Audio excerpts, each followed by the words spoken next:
Kullu nafsin dha'iqatul maut, kila nafsi itaonja umauti, kila nafsi itakufa. Wa innama tuwaffawna ujurakum yawmal qiyama, na kwa hakika si vinginevyo mutalipwa ujira wenu siku ya kiyama. Faman zuhziha 'anil nar, ama yule ambaye ataepushwa na moto wa jahannam kwa sababu hesabu yake ilikuwa ni nzuri, wa udkhila aljanna, na akaingizwa peponi. Ameepushwa na moto kwa sababu maovu si mengi, ni machache, na anaingizwa peponi kwa sababu yale mema yake yana thamani ya kupata radhi za Allah subhanahu wa ta'ala. Hata kama yalikuwa ni machache, lakini ni mazuri, yana thamani ya kuwa Allah amridhie kwa yale. Faqad faz, huyo mtu ndio aliyefanikiwa. Wamal hayatud dunya illa mata'ul ghurur, na hayakuwa maisha ya kidunia isipokuwa ni starehe zenye kudanganya. Huu ndio uhakika wa hapa tulipo. Kuna baadhi ya watu watakuwa tayari na kudanganyika, na wimbi la mdanganyiko litawachukua, na kuna baadhi ya watu hawatakuwa tayari kudanganyika. Watakuwa imara kuangalia kila kishawishi kinachokuja mbele yao na kukiweka pembeni, kisiwatoe katika mstari wa dini, kisiwavunjie heshima yao kwa sababu ya kufuata matamanio ya nafsi zao.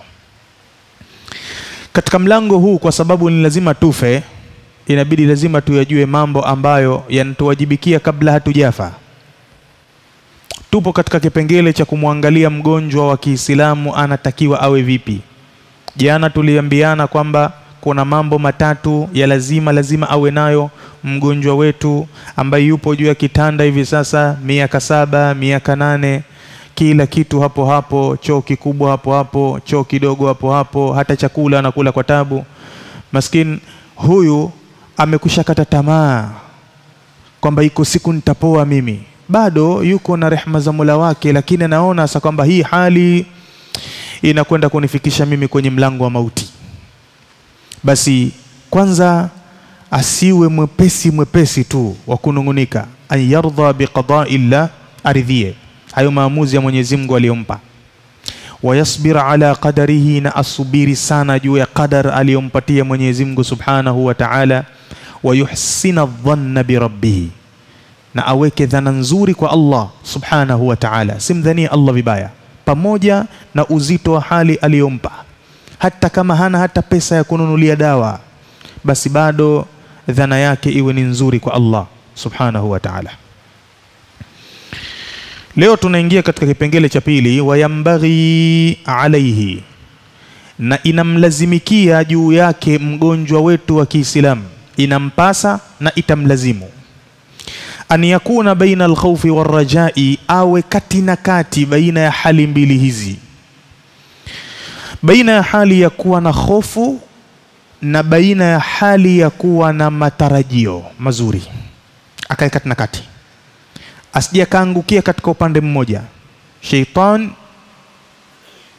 anatafuta kila njia amwangushe mmoja wetu katika upande mmoja kwenye pande hizi mbili. Ima akutie hofu ya moja kwa moja kwamba wewe kwa ulioyafanya we husamehewi, hata usijisumbue kuomba msamaha, astaghfirullah, we husamehewi. Ushafanya hivi, wewe ukasamehewe.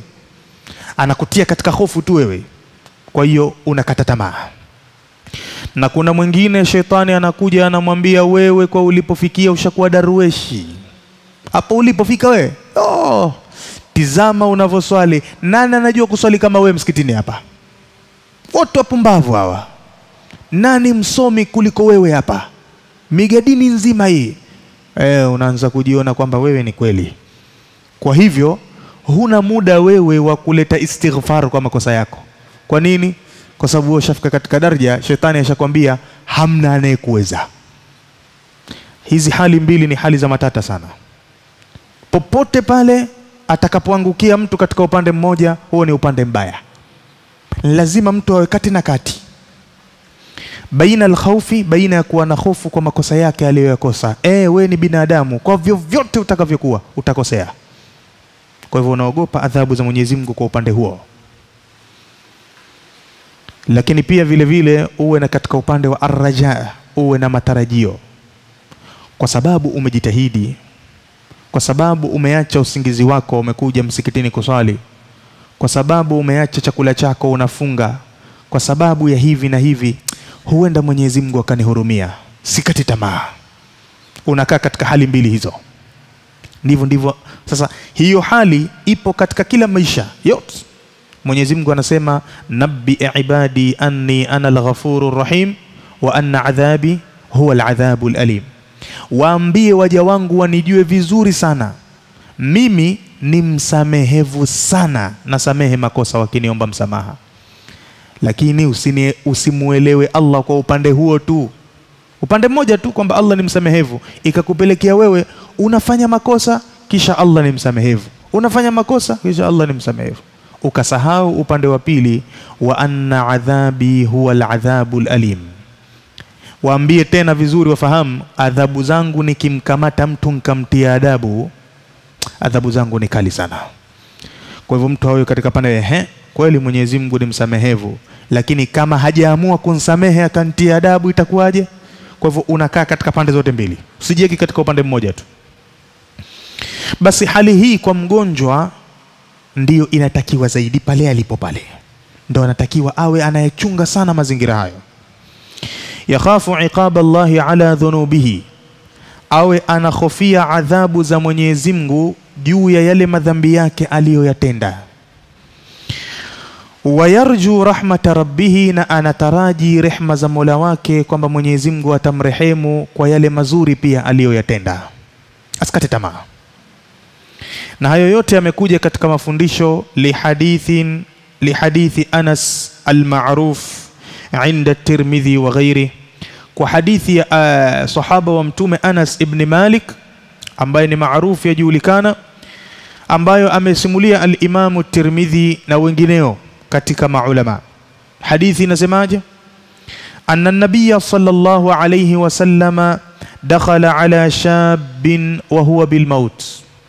Mtume sallallahu alayhi wasallam aliingia kwenye nyumba ya kijana mmoja hivi aliyekuwa tayari yupo katika mauti, sakaratul maut.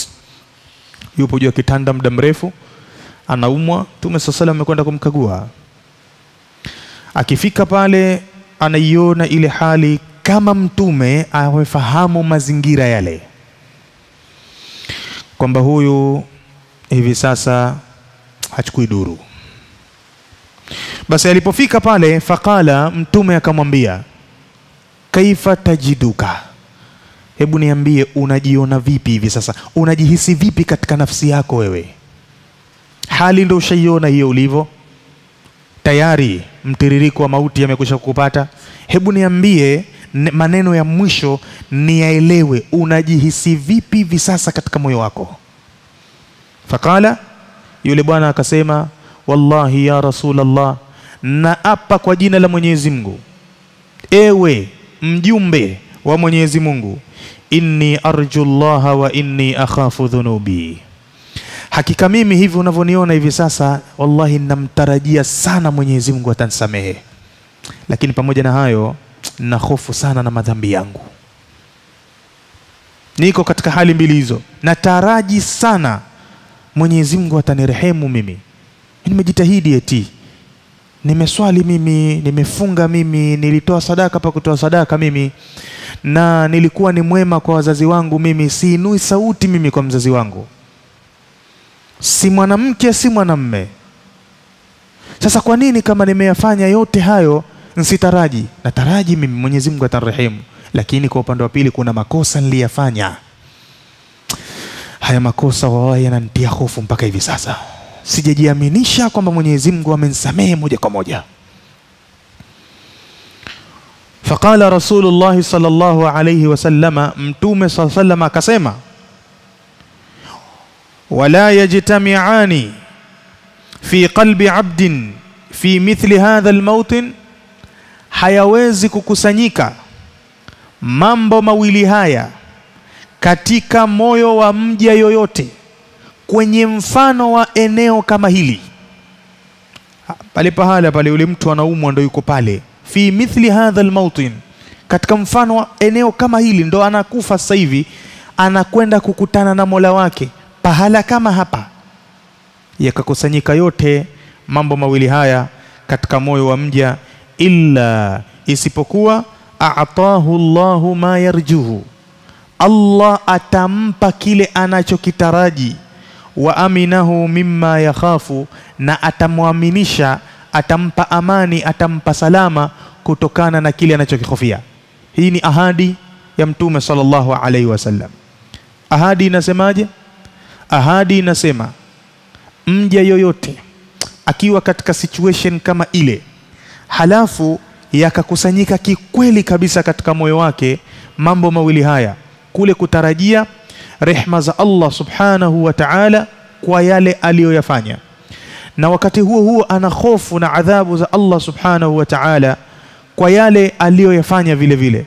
Anasema Mtume sallallahu alayhi wasallam, hayakusanyiki mambo mawili haya katika moyo wa mja kwenye mfano wa eneo kama hili, isipokuwa Allah atampa kile anachokitaraji. Si unataraji wewe kwamba Allah atakurehemu, atakuonea huruma, basi Allah atakupa, na vile vile atampa amani, atamsalimisha, atamwepusha na kile anachokiogopa, yani zile adhabu zake Allah subhanahu wa ta'ala, na huenda likamkuta lile ambalo tulilitaja jana, kwa sababu ya ule uzuri wa moyo aliyokuwa nao pale. Huenda pale kama kuna kosa alilifanya, Mwenyezi Mungu subhanahu wa ta'ala ilikuwa akamwadhibu kwa kosa hilo, lakini kwa sababu tayari ameijenga ile hofu ya Allah subhanahu wa ta'ala katika eneo kama lile, huenda Mwenyezi Mungu akampa sakaratil mauti ngumu pale alipo, akatoka roho katika mazingira magumu. Wamejaribu baadhi ya watu, kama ilivyopokewa, kuelezea uzito wa kutoka roho. Ni taswira tu inatengenezwa ili uipate wewe, ujue roho ikitoka inatoka vipi. Roho ikitoka haitoki kama mtu anakula apple au anakunywa maziwa, au haitoki hivyo. Inatoka kwa shida, kwa taabu kabisa, na hayo mazingira huwezi kuyajua mpaka ufike. Hata mimi ninayekuzungumzia siyajui kwa uhakika, sijakutana nayo. Utayasoma tu kwenye vitabu, imeelezwa hivi, imeelezwa vile. Utaambiwa Mtume sallallahu alaihi wasallam alipokuwa anatoka roho katika sakaratil mauti, ilipokuwa imemkamata kisawasawa, Mtume, sio wewe wala mimi, Mtume sallallahu alaihi wasallam ilikuwa akizimia. Mara kaja juu anasema, subhanallah, inna lilmauti la sakarat, hakika haya mauti yana mvinyo, yana kilevi, ukifika hapa utapigika mpaka unahisi maruerue. Mtume anasema hivyo. Allahumma khaffif ala ummati, kisha akaombea dua umma wake, ya Rabbi wakhafifishie umati wangu hichi kitu. Hichi kitu ni kizito, kana kwamba mtu awe amekamatwa yuko hai mzima hapo hapo ulipo wewe, kisha watu wawe wanaichuna hii ngozi yako. Hii ngozi wanaivua, kama unavyoona mbuzi anavyochuna ngozi. Kama hujawahi kuona mbuzi anavyochuna ngozi, siku moja nenda kashuhudie ile ngozi inavyovuliwa ile. Ndiyo uwe wewe hapo ulipo, jitizame hivyo hivyo. Ukinyukua mwenyewe wala sikunyukue mtu, kamata hivi, nyukua mwenyewe, angalia unahisi nini. Sasa tunazungumza mazingira, inavuliwa ngozi katika mwili mzima, unaona hivi hivi. Kisha baada ya kuvuliwa ile ngozi, sasa mabakia manyama, midamu inamiminika. Watu wende wakachukue ndimu na pilipili, waisugue katika yale madonda yako yale, ndimu na pilipili, kisha uwekwe juani, kwenye jua kali, usimame hivi. Mmoja anasema machungu ya roho yanaweza kuwa hivyo. Au kama kuna mtu anajua senyenge. Senyenge ni ule waya ambao unawekwa katika baadhi ya maeneo kwa ajili ya uzio wa kudhibiti mipaka, lakini unakuwa una visumari vimejitokeza hivi. Vimetokeza hivi visumari. Basi anasema kana kwamba imetiwa katika ngozi ya mtu kisha zinavutwa ile misumari hivi. Kwa hiyo inatoka inakwangura hivyo. Ile mishipa ngozi inangoka, ile roho ikitoka inangoka na mishipa ile inakuja mpaka inakuja juu. Ni mazingira magumu sana. Kwa hivyo pale mtu akifika anachotakiwa ni kuwa na hicho. Sasa ukiwa na mgonjwa wako au ukiwa ni wewe, hakikisha unamuhusia katika hilo. Ajiweke katika mazingira hayo mawili. Alete istighfar, ajiweke katika mazingira ya kuwa anataraji rehema za Allah subhanahu wa ta'ala na anahofia adhabu za Allah kwa makosa aliyoyatenda. Mtume ameweka guarantee sallallahu alayhi wasallam, mtu akiwa katika mazingira kama yale halafu moyo wake ukawa umesimama katika hayo mazingira, na taraji Allah atanirehemu, lakini nilifanya mimi makosa yale, subhanallah, sijui itakuwa hivyo. Awe katika mazingira hayo mawili, basi Allah subhanahu wa ta'ala atampa anachokitaraji, lakini pia vile vile atampa amani na atamuepusha na kile ambacho anakihofia kwa wakati ule. Wanaktafi bihadha alqadr, wallahu ta'ala a'la wa a'lam. Subhanaka Allahumma wa bihamdik, wa nashhadu an la ilaha illa anta, wa nastaghfiruka wa natubu ilayka, walhamdulillahi rabbil alamin.